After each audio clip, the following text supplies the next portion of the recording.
Alrighty folks, NAVI pushing us to a set 4 after narrowly surviving the set 3 horror, which could have been their last set for them if Nidog were able to execute their Draco strategy just a bit better.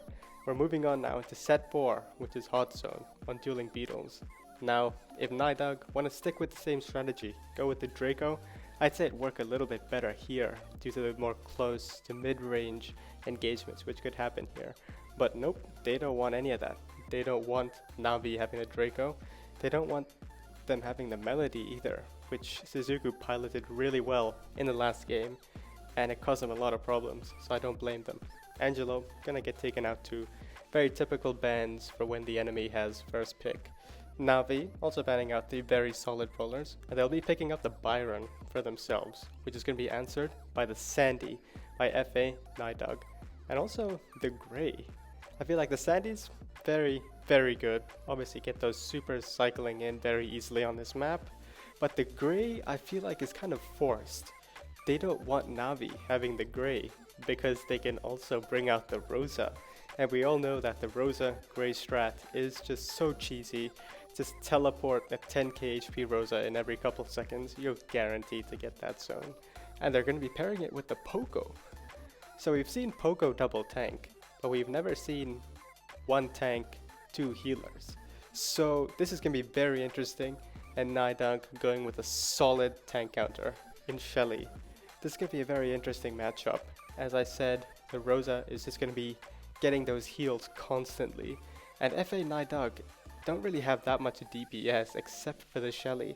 I feel like the Sandy and the Grey are very utility heavy brawlers. They can provide a lot for the team, but Ghosty or whoever is going to be playing that Shelly is really going to have to pop off, keep on getting those kills onto the Rosa, and just let his teammates take out the other two. I feel like the Shelly just needs to mark that Rosa this entire game for Nidog to have a chance here. As we hop into the game, both teams are going to be fighting for mid. Kuru's going to get a nice walking cane, but Levi is staying alive due to those heals, which I feel like will be a constant reoccurrence in this game. Ryohei goes down. Ghosty is going to go down as well. Kuru's the only man left for Nidog. Levi's going to hunt him down, and that is a full team wipe to start this game off for Navi. Suzuku continuing to hold down his lane, throwing that super over. Hachapi gets the heal. Levi also just staying at that mouth of the entrance into the zone for Nidog. Also, one thing to note here, Levi is running the Plant Life gadget, which is going to give his team those artificial bushes to hide in on his side, which Nidog can't really utilize here, unless they have the control, which they do have, but I don't see them holding it for much long, as Levi again is getting those constant heals. The Byron, the Poco, both their main attacks here can heal up that Rosa. But as long as Nidog have these Sandy supers coming in, I feel like that will be guaranteed zone control for them too. As I say that, Levi goes in, Achapi gets a Ryohei. There are a lot of trades happening right now, but Achapi is just standing in that zone. Sandy super comes out, Ryohei is going to try and take out Levi, but as long as Levi has that shield, even a Shelly super to the face is not even going to make a dent in her HP pool. Achapi is going to heal up Levi, he's back to full health already. Ryohei going to go in, but there's nothing Nidog can do.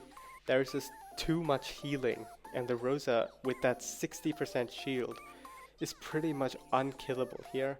I don't see how Nidog stand a chance here. The Shelly just needs to keep on cycling those supers. The Sandy just needs to keep on cycling those supers as well.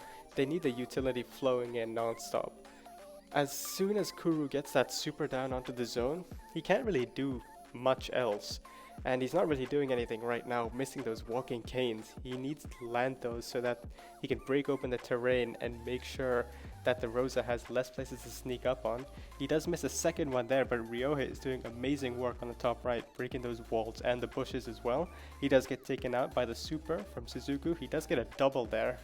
Kuru is the only one standing. He's going to teleport back, going to protect his life and also set up the teleport. He does land a good walking cane there to break open his own bushes. Levi is just not dying. He was supposed to die there. He should have gone down, but he is just not dying. The constant heals coming in. Ryohei teleports in with the Hypercharge Super, gets one. Gonna try and go for Levi, but Kuru takes care of him.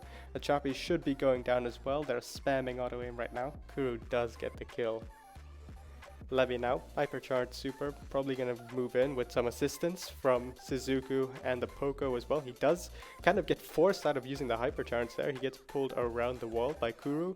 Sandy Super coming down here, but it's not really translating into control as 1-2 go down. Ghost T, the only one surviving. He cycles a second Super, but it's just not enough. They can't take out Levi. There we go. He goes down there, but that's because he didn't have any assistance from his teammates who are now respawning in. Ryohei is going to wait behind that wall, try and catch them off guard, but he does get scouted out. Nidog are in the lead here, but let's see if they can hold it. The whole of Navi is pushing onto the zone right now. Ghost T gets hit by the super. Levi has his super as well. He's just going to stand there. Healing coming in from the Byron. 90%. Suzuku is there. Levi's just going to push up, get Nidog off the zone, and Navi are pushing this matchup to a set 5. Very well played. The draft was amazing. That unkillable Rosa just proved too much for FA Nidog to handle.